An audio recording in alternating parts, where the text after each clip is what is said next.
At 15, my parents dropped me at my grandparents' farm so their golden brother could shine. Years later, I built a life they never expected.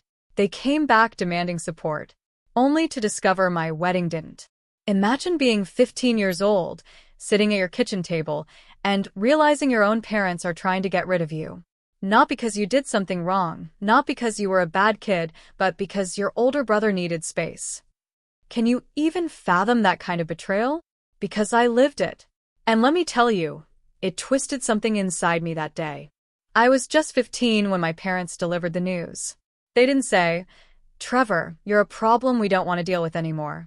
Oh no. They used those carefully crafted, parental euphemisms.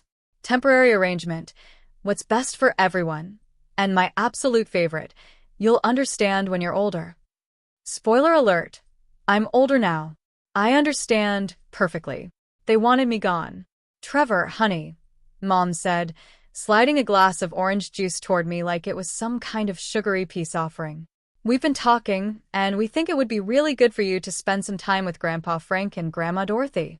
I just blinked. A weekend? Dad cleared his throat. That special throat clearing he does right before he says something truly awful, but tries to make it sound reasonable. More like indefinitely. Indefinitely? I repeated slowly, the word feeling strange on my tongue. As in, I'm moving to the farm? Just for a while. Mom chirped, her voice too bright, like she was trying to convince herself more than me. "It'll be an adventure." An adventure? Yeah, right. Like getting exiled to rural nowhere at 15 is the same as a gap year in Europe. Why? I finally managed to ask. The silence that followed was deafening. I could hear the refrigerator humming and my own heart thumping like a drum. Finally, Dad dropped the bomb. "Cameron needs space." I stared at him, dumbfounded. Cameron needs space. "He's at a critical point in his development," Mom chimed in, sounding like she was quoting from a parenting book written by someone who'd never actually met a child. "He's applying to advanced placement classes, joining the debate team. And frankly, the house is just a bit crowded." Crowded? We lived in a 4-bedroom house, and there were 3 of us kids. Do the math. "So," I said, my voice flat, "I'm being sent away so Cameron can have a quieter house to what? Study in peace." "Don't be dramatic, Trevor," Dad snapped. "Oh, dramatic." The word parents use when they're caught being objectively insane and have no other defense. "You've always been more independent," Mom continued, reaching across to pat my hand, and honestly, it felt like I was a dog she was about to surrender to a shelter. "And Grandpa needs help on the farm anyway. It's a win-win." A win-win. I was being erased from my own home, and they were calling it a win-win? What about school? I pressed. "There's a perfectly good high school 20 minutes from the farm," Dad said, his tone clipped. "You'll be fine." "What about my friends?" "You'll make new ones." "What about Trevor?" Dad's voice cut me off, firm, final. It was the tone that meant the conversation was over, and any further questions would be considered insubordination. "This isn't the negotiation. We've already talked to your grandparents. They're expecting you next week." And that was it. No vote, no discussion, just a unilateral decision made by 2 people who were supposed to love me, but apparently loved Cameron's GPA more. I walked upstairs, my room, the one I'd had since I was 7, suddenly felt like a hotel I was checking out of. Posters on the walls that didn't matter anymore. A bed I wouldn't sleep in. A closet full of clothes I'd have to shove into 2 suitcases because, apparently, I was traveling light into my new life as Farm Trevor. Cameron walked past my door, saw the suitcases, and paused. "You're really going?" he asked. I didn't look at him, just kept folding shirts. "Guess so." "That sucks, man." I laughed. I couldn't help it. A short, bitter sound. "Does it, Cameron? Does it really suck?" He shifted uncomfortably. "I didn't ask them to do this. But you didn't tell them not to, either, did you?" He opened his mouth, closed it, then mumbled something about homework and disappeared into his newly spacious, distraction-free sanctuary. That night, I heard my parents talking in the living room. I was supposed to be asleep, but I'd come downstairs for water and stopped dead when I heard my name. Do you think we're doing the right thing? Mom's voice, soft and worried. He'll be fine, Dad said, dismissive. Frank will toughen him up. And Cameron really does need the focus. His teachers say he's Ivy League material. I just feel bad. Don't. Trevor's always been the resilient one. He doesn't need us the way Cameron does. I stood there in the dark hallway, holding an empty glass, and it hit me like a punch to the gut. They actually believed that. They actually thought I needed them less because I complained less, because I didn't demand private tutors or throw fits when I didn't get the new Xbox. Because I was the easy kid. And being easy, apparently, meant being disposable. I went back upstairs, got into bed, and stared at the ceiling until the sun came up. I didn't cry. I wanted to, desperately, but I didn't. Instead, I made a silent promise to myself. If they didn't need me, fine. I'd build a life where I didn't need them either. A week later, Dad drove me 4 hours into the middle of farming country, the kind of place where gas stations sell live bait and the closest Starbucks is a myth. He dropped me off at Grandpa Frank's farm. The driveway was gravel. The house was old, white paint peeling, with a wraparound porch that looked like it had survived several wars and a few natural disasters. Behind it, fields stretched out forever. Corn, maybe? I didn't know. I was a suburban kid whose greatest agricultural achievement was not killing a cactus. Grandpa Frank stood on the porch, arms crossed, wearing overalls older than me. Tall, lean, weathered. Grandma Dorothy stood beside him, wiping her hands on a floral apron, looking softer, but no less intimidating. Dad barely got out of the car. Hey, Frank. Dorothy. He shook their hands quickly, then turned to me. Be good, Trevor. Listen to your grandparents. We'll call soon. He gave me a quick, obligatory hug, then got back in the car and drove away. Just like that. No, I'll miss you. No, we'll visit soon. Just gone. I stood there with my 2 suitcases, staring at the dust cloud his car left behind. Something cracked inside my chest. Well, Grandpa Frank said, his voice gravelly and low. You gonna stand there all day, or are you gonna come inside? I grabbed my suitcases and followed them in. The house smelled like wood and coffee and something baking. It was small, clean, but worn. The kind of place where everything had a purpose and nothing was just for show. Grandma Dorothy showed me to my room. A tiny space with a twin bed, a wooden dresser, and a window that looked out over the fields. No posters, no decorations, just space. Bathrooms down the hall, she said. Dinner's at 6 o'clock. Breakfast is at 5:30. I blinked. 5:30 in the morning? Farm doesn't run itself. Grandpa Frank grumbled from the doorway. You'll be up with me. Feeding chickens, checking the cows, fixing whatever broke overnight. Every day. Every day. I repeated. Every day. He wasn't smiling. This wasn't a joke. Welcome to the farm, boy.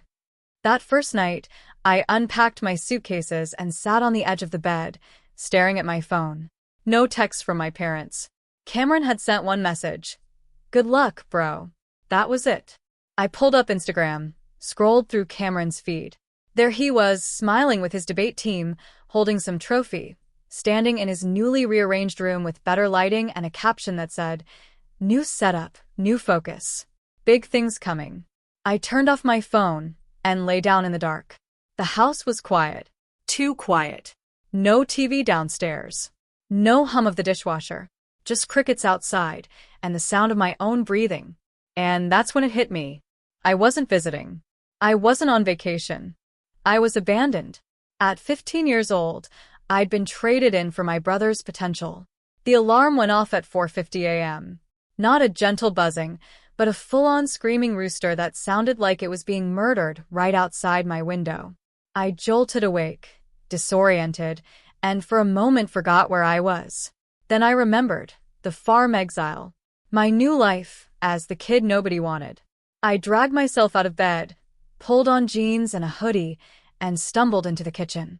Grandpa Frank was already dressed, sipping black coffee from a mug that said, I'm not retired. I'm a professional grandpa. He looked at me, raised an eyebrow. You always dress like you're going to a funeral? It's 5 o'clock in the morning, I mumbled. It's Tuesday, he said. Come on. I followed him outside into the cold, dark morning. The sky was that weird pre-dawn gray where nothing looks real yet.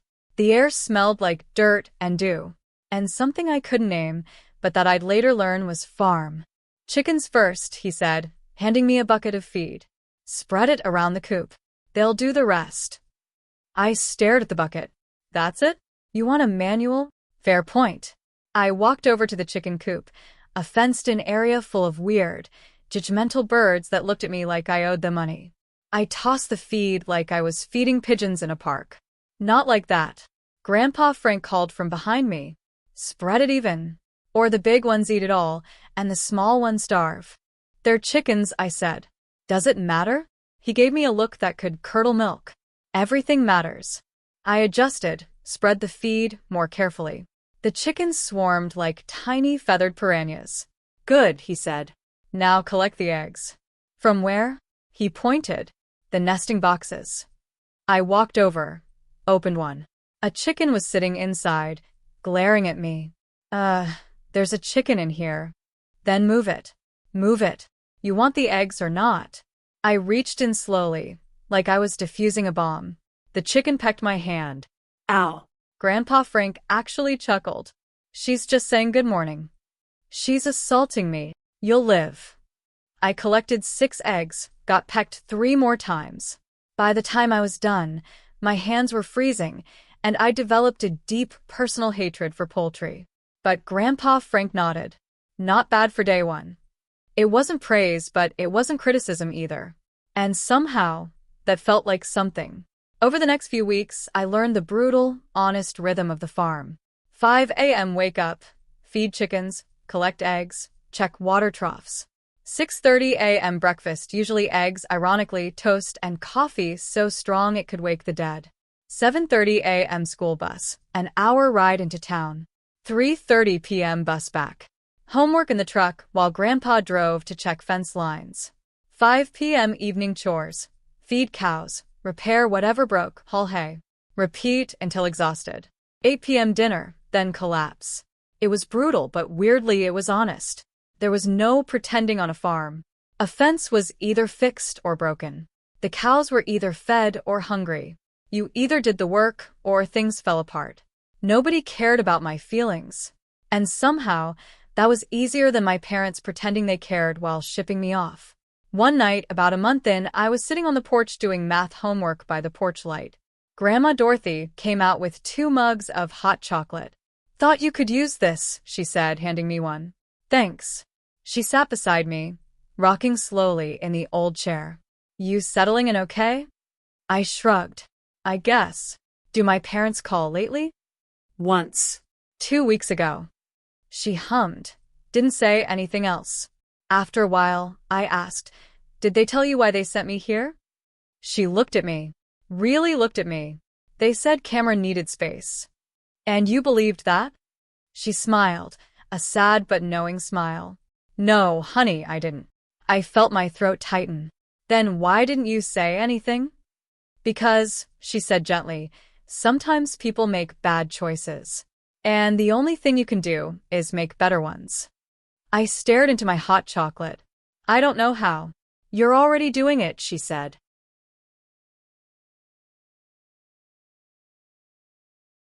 You showed up. You worked. You didn't quit. That's more than most people. I didn't know what to say. So, I just sat there, drinking hot chocolate on a porch in the middle of nowhere, and felt the tiniest bit less alone. By month 3, I'd stopped checking my phone for messages from my parents. They called once a month. Always the same script. How's school? Fine. Making friends? Sure. Good, good. Well, Cameron made honor roll again. We're so proud. Cool. All right, sweetie. Love you. Be good. And that was it. No, we miss you. No, when are you coming home? Just updates on Cameron's achievements, delivered like they were reading a corporate newsletter. Meanwhile, Cameron's Instagram was thriving. New car at 17, bright red bow on top. Caption: Mom and Dad came through. Feeling blessed. I was on the farm, learning how to replace a carburetor on a 1987 tractor using a YouTube video and pure spite. On my 17th birthday, I got a card in the mail. Inside it said, "Happy birthday, Trevor. We're so proud of the young man you're becoming. Love, Mom and Dad." No call, no gift, just a card with a generic message that could have been written by a printer. Grandpa Frank, meanwhile, handed me a new pair of work gloves. "Yours are falling apart," he grunted. It wasn't wrapped. There was no card. But it mattered more than anything my parents had sent in 2 years. That night, I lay in bed and stared at the ceiling. And I realized something profound. I wasn't waiting to go home anymore. Because this, the farm, the work, the quiet, this was starting to feel more like home than anywhere I'd ever been. And that scared me. Because it meant letting go of the idea that my parents would wake up one day and realize they'd made a mistake, that they'd come back for me, that I mattered. But deep down, I already knew the truth. I didn't matter to them. Cameron did. And I was just the kid they sent away so their golden boy could shine. By the time I turned 16, I'd stopped thinking of the farm as punishment and started thinking of it as mine. Not legally, obviously, but in the way that matters. The kind of ownership that comes from bleeding into something until it bleeds back into you. I knew every fence post that leaned, every gate that stuck, every cow by name. And yes, before you ask, I absolutely named them. There was Bessie, obviously, but also Karen. She had opinions. Steve, don't ask. And one particularly angry heifer I called the IRS because she showed up uninvited and made everyone miserable. Grandpa Frank noticed the shift. One morning, while we were hauling feed bags from the truck, he said, "You're moving different." What? I asked. "You don't drag your feet anymore. You walk like you got somewhere to be." I shrugged. "Chores don't do themselves." He smiled, just barely. "No, they don't." That's when things started to change. Up until then, I'd been following orders. Do this, fix that, feed them, check this. I was a worker. A decent one, sure, but still just following the script. Then, Grandpa Frank did something unexpected. He gave me responsibility. Real responsibility. "Saturday mornings," he said one evening over dinner. "We sell eggs and produce at the farmer's market in town. I'm getting too old to haul all that by myself. You're doing it." I blinked. "By myself? You got a problem with that?" "No, good. Be ready by 6 a.m. Grandma Dorothy smiled into her mashed potatoes. That Saturday, I loaded up the truck with crates of eggs, bags of potatoes, jars of Grandma's strawberry jam, and a hand-painted sign that said Sunrise Valley Farm, in letters that looked like they'd survived several wars. The farmer's market was held in the town square, a stretch of parking lot lined with pop-up tents, folding tables, and people selling everything from honey to homemade soap shaped like butts. Yes, but soap. Rural America is wild. I set up our table, between a guy selling firewood and a woman selling crocheted toilet paper cozies. She looked at me, smiled. "First time? That obvious?" "You'll do fine, honey. Just smile and don't undercharge." I nodded, trying to look like I knew what I was doing. By 8 a.m., people started trickling in. Older folks mostly, reusable bags in hand, asking questions like, "Are these free-range? And do you use pesticides?" I answered honestly. Sometimes I didn't know the answer and said so, but people seemed to appreciate that. By 10 a.m., I'd sold half the eggs. By noon, I was sold out. I counted the cash in the truck on the way home. $340. $340. In one morning. I stared at the bills like they might disappear. Grandpa Frank had told me to expect maybe $150 on a good day. When I got home, I handed him the cash. He counted it, raised an eyebrow. "You steal this." "What?" "No." He chuckled. "Just messing with you. You did good, kid." Grandma Dorothy came out, wiping her hands on a towel. "How'd it go?" "Sold out," I said, still kind of stunned. She beamed. "I knew you would." That night over dinner, I asked a question that had been itching at my brain all day. Why do people pay $6 for a dozen eggs when the grocery store sells them for $2? Grandpa Frank chewed his chicken slowly, thinking.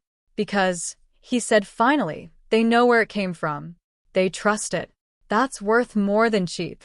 I sat with that for a while. Trust. People were paying extra because they trusted us. And that's when the idea started forming. The next week, I did something without asking permission. I made a sign, hand-painted, same style as Grandma's, but this one said, "Organic eggs, $7 a dozen."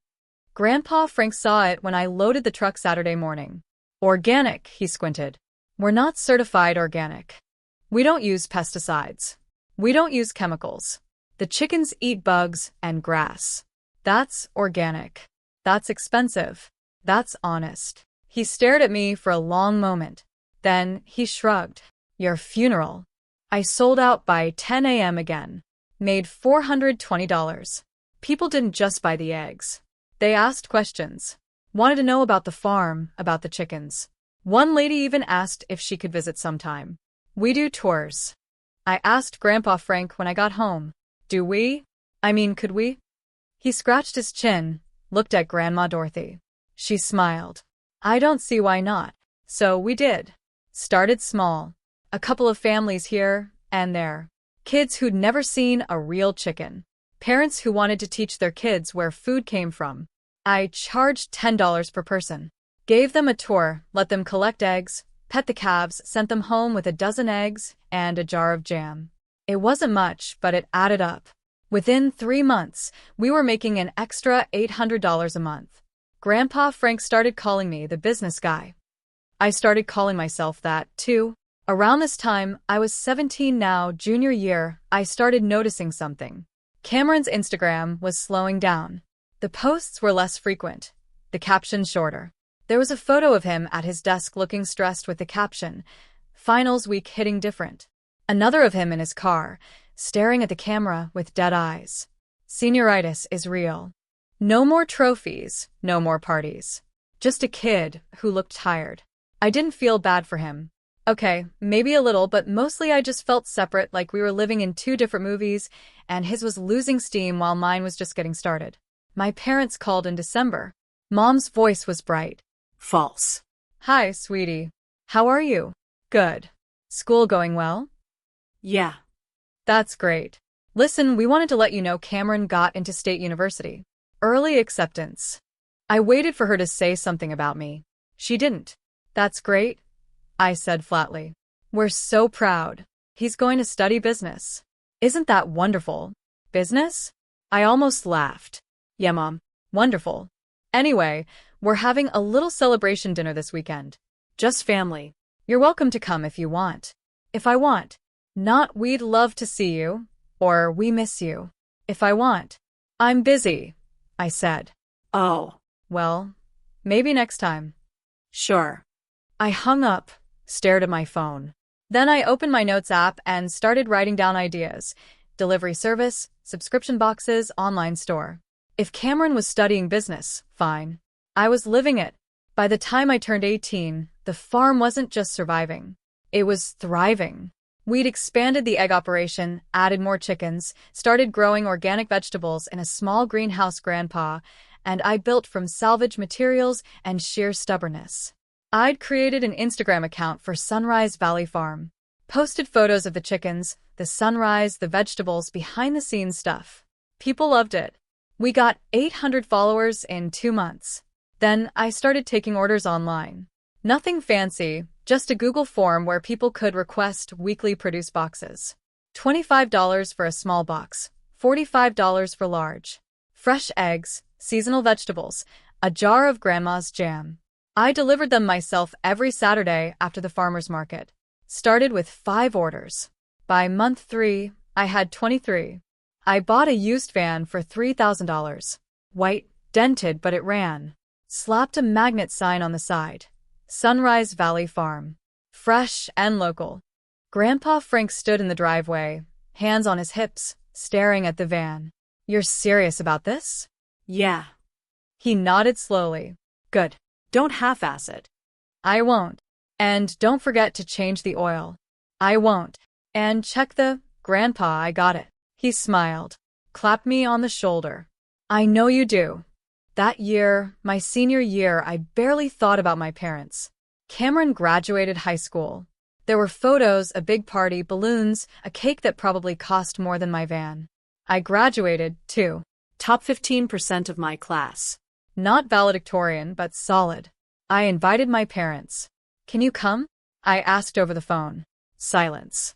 Then, oh, honey, Cameron's graduation is the same weekend. It's at the university. It's a big deal. So is mine. I know, sweetie, but his is, well, you know, State University. It's a whole thing.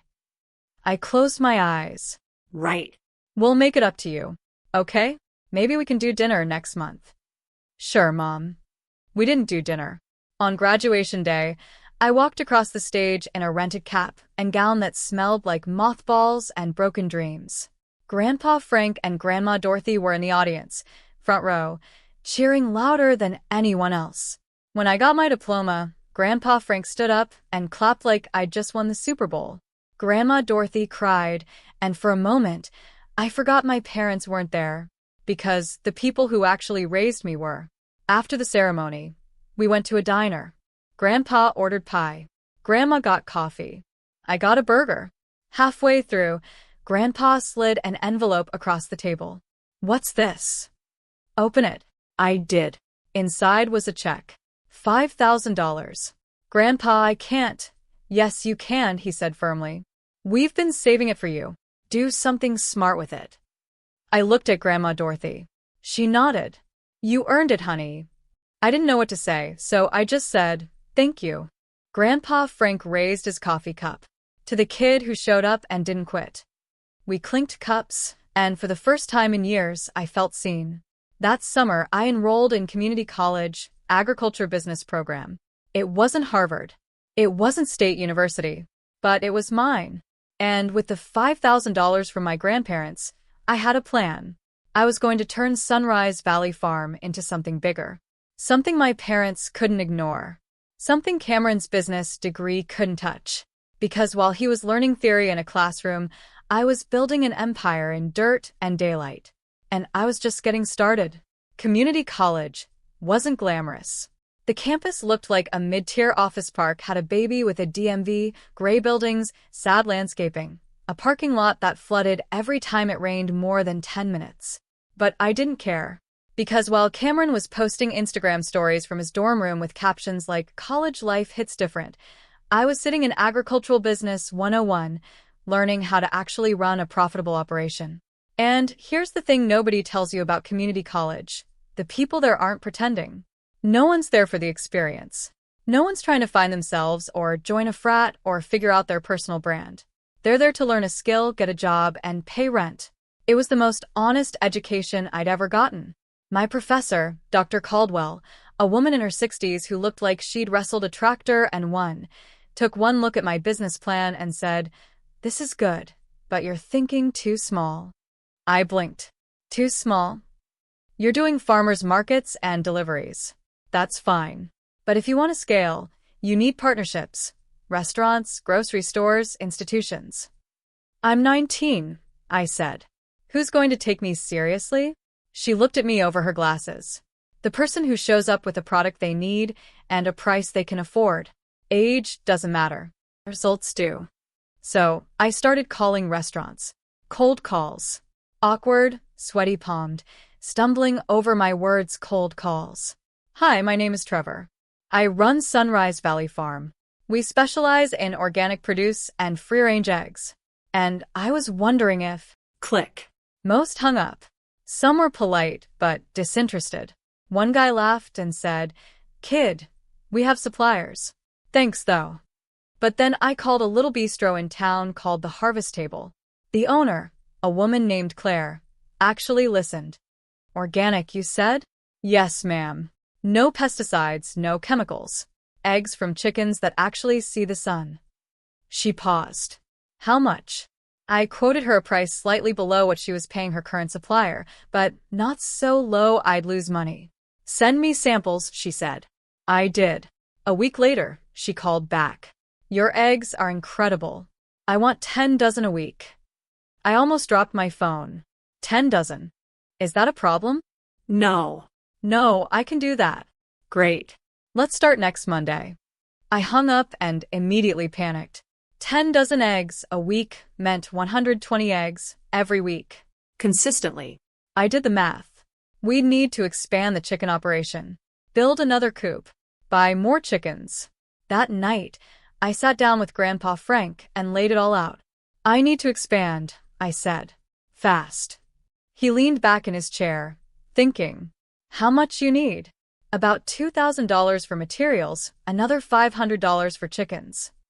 He was quiet for a long moment. Then he stood up, walked to the drawer in the kitchen, and pulled out a small metal box. Inside was cash. A lot of it. This is from the farm, he said. Profits from the last 2 years. Was going to use it for a new roof, but the roof can wait. Grandpa, I can't. You can, he said. And you will. Because this isn't charity, it's investment. You make this work, you pay me back. Deal?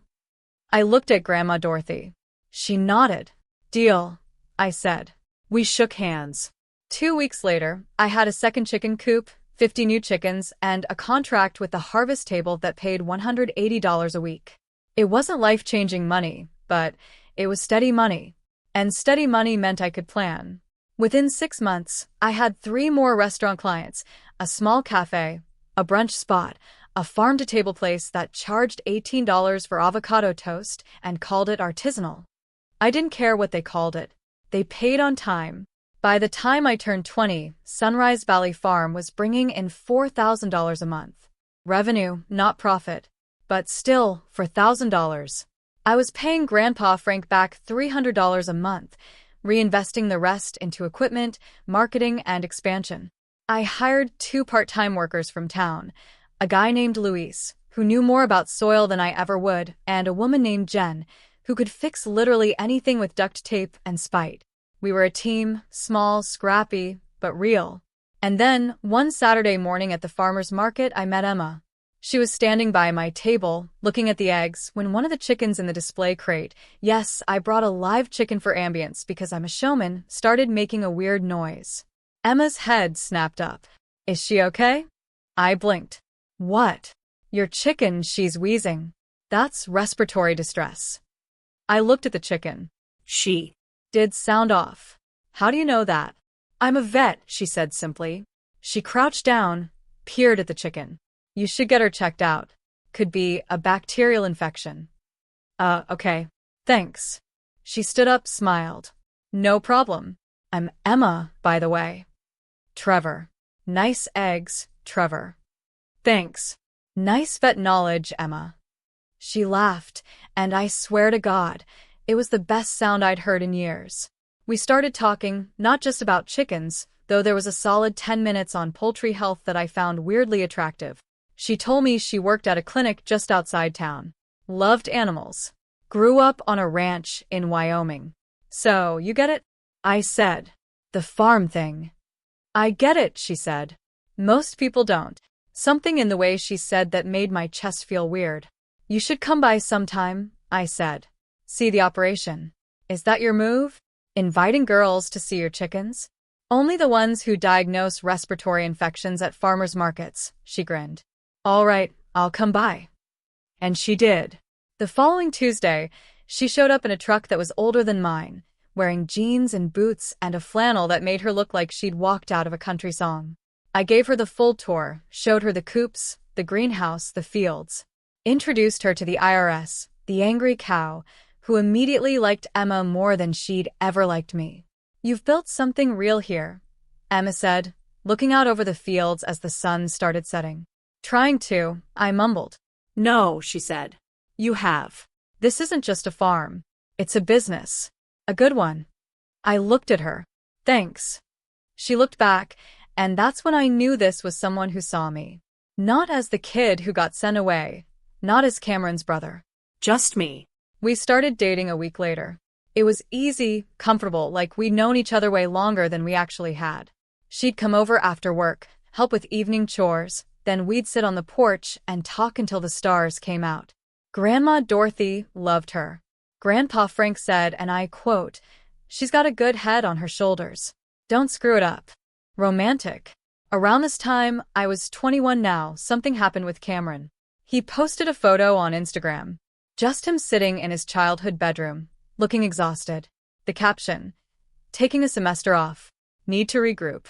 No explanation, no details. Just off. I texted him. First time in months. You okay? He replied 3 days later. Yeah, just burnout. College isn't what I thought it'd be. I didn't know what to say to that, so I just sent that sucks. Hope it gets better. He didn't reply. A week later, my mom called. First time in almost a year. Trevor, hi. How are you? I could hear the strain in her voice. The trying to sound casual thing. I'm good. That's great. Listen, I wanted to talk to you about something. Here we go. Cameron's going through a tough time. He's back home for a bit and well, money's been tight with his tuition and everything and we were wondering if maybe you could help out? Just a little. We know you've got your farm thing going. Farm thing? I closed my eyes. How much? Maybe $5,000. Just to help us get through the semester. We'll pay you back. $5,000. The same amount Grandpa Frank gave me. The amount I'd turned into a business. I can't do that, Mom. Silence. What do you mean you can't? I mean, I don't have $5,000 sitting around. I'm reinvesting everything into the farm. But you're doing well, right? We saw your Instagram. Of course they did. I'm doing okay, but that doesn't mean I have cash to spare. Trevor, this is your brother and you're my parents who sent me away at 15 so he could have space, remember? Another silence, longer this time. That's not fair, is it? She sighed. Fine. We'll figure it out. She hung up. I sat there staring at my phone, feeling a mix of guilt and anger, and something else I couldn't quite name. Emma found me on the porch an hour later. You okay? My mom asked me for money. She sat beside me. What did you say? No. Good. I looked at her. Really? Yeah. They didn't invest in you. Why should you invest in them? Because they're family. Family shows up, she said. They didn't. She was right. I knew she was right. But it still felt like crap. That night, I made a decision. I wasn't going to keep waiting for my parents to see me. I was going to build something so big, so undeniable, that they couldn't ignore it even if they tried. And 6 months later, I did. I landed a contract with a regional grocery chain, 3 stores, weekly deliveries of eggs, produce, and specialty items. The contract was worth $40,000 a year. I read the email 3 times to make sure it was real. Then I called Grandpa Frank. We did it, I said. Did what? We got the grocery contract. There was a pause. Then I heard him laugh. Actually laugh. Well, I'll be damned. That year, Sunrise Valley Farm brought in $120,000 in revenue. After expenses, salaries, and reinvestment, I cleared $35,000 in profit. I paid Grandpa Frank back every cent he'd loaned me. He tried to refuse. I made him take it anyway. This is yours, I said. You earned it. He looked at the check, then at me. No, son, he said quietly.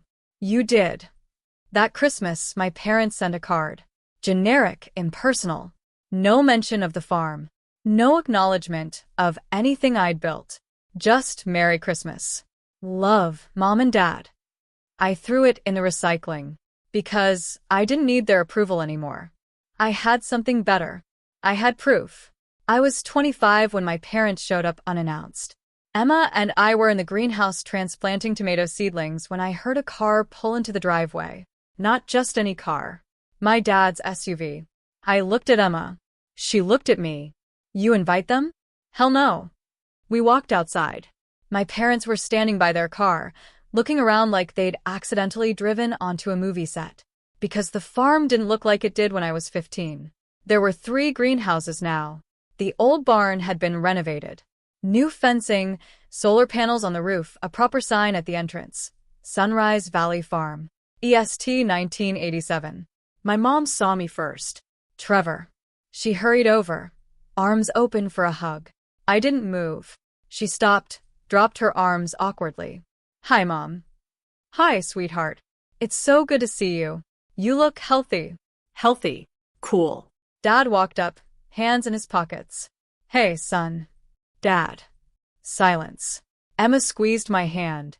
I'll be inside if you need me. She left. Smart woman. Mom cleared her throat. So we've been hearing things about the farm. About how well you're doing. From who? Cameron mentioned it. He saw something online. Of course.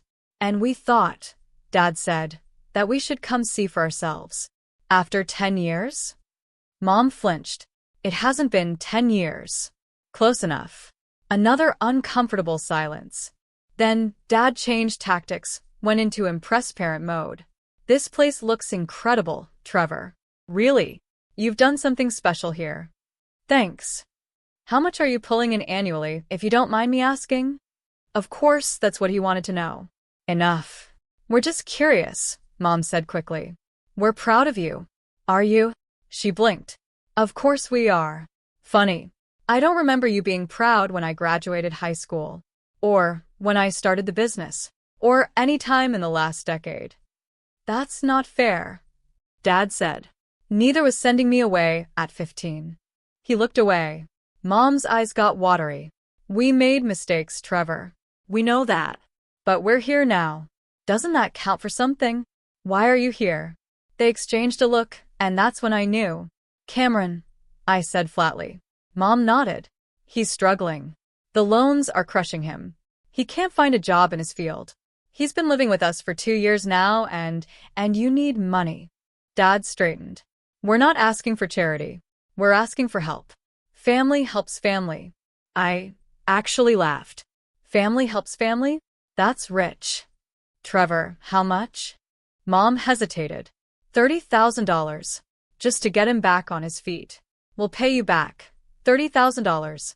More than I cleared in profit last year. No. Dad's face hardened. No? No. He's your brother. And you're my parents who didn't show up for 10 years. Who only care now because you need something. That's not true, Mom said, tears spilling over now. We love you. You love what I've built. There's a difference. I turned and started walking back toward the greenhouse. Trevor, wait. Dad called. I stopped. Didn't turn around. We're trying, he said. We know we messed up, but we're trying. You're 10 years too late. I kept walking. They left 20 minutes later. Didn't say goodbye, just drove away. Emma found me sitting on the porch, staring at nothing. You okay? Yeah, she said, sitting beside me. That was hard. It was necessary. She nodded, didn't push. After a while, she said, so, speaking of family. I looked at her. She smiled. How do you feel about starting one? My brain short-circuited. Wait, are you proposing? No, you're doing that. I am. You better be. I laughed. Actually laughed. Okay, yeah, I am. Good. 2 months later, I proposed. Nothing fancy, just us on the farm at sunset. The same place we'd stood the first time she visited. I didn't have a speech prepared, just I love you. I want to build a life with you. Will you marry me? She said yes before I finished the question.